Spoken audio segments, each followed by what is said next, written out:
নমস্কার। কেউ কথা রাখেনি, কবি সুনীল গঙ্গোপাধ্যায়। কেউ কথা রাখেনি, ৩৩ বছর কাটল, কেউ কথা রাখেনি।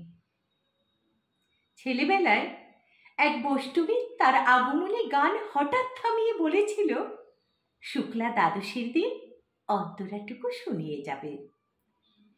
তারপর কত চন্দ্রভোগ অমাবস্যা এসে চলে গেল, কিন্তু সেই বষ্টমী আর এলো না। 25 বছর প্রতীক্ষায় আছি। মামাবাড়ির মাঝি নাদের আলী বলেছিল, বড় হও দাদা ঠাকুর, তোমাকে আমি 3 প্রহরের বিল দেখাতে নিয়ে যাব। সেখানে পদ্ম ফুলের মাথায় সাপ আর ভ্রমর খেলা করে। নাদের আলী, আমি আর কত বড় হব?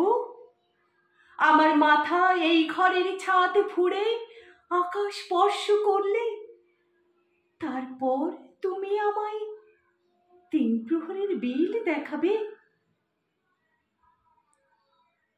একটাও রয়েলগুলি কিনতে পারিনি কখনো। লাঠি লজেন্স দেখিয়ে দেখিয়ে চুষেছে লস্কর বাড়ির ছেলেরা। ভিখারির মতন চৌধুরীদের গেটে দাঁড়িয়ে দেখেছি ভিতরে রাস উৎসব।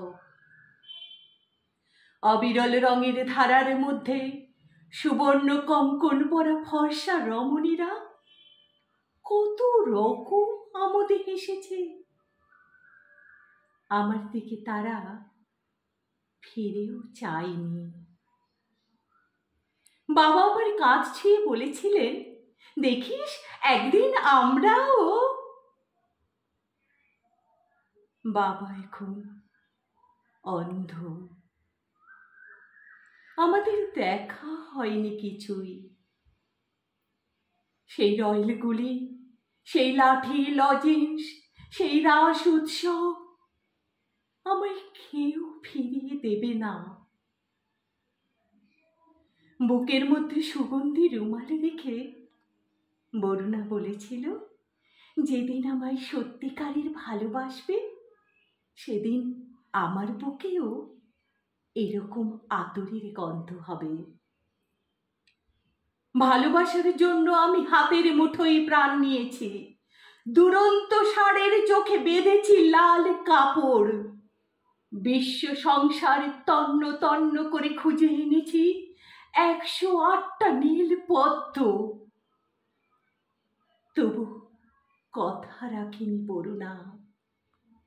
এখন তার বুকে শুধু মাংসের গন্ধ। এখনো সে যে কোনো নারী। কেউ কথা রাখেনি, 33 বছর কাটল, কেউ কথা রাখে না।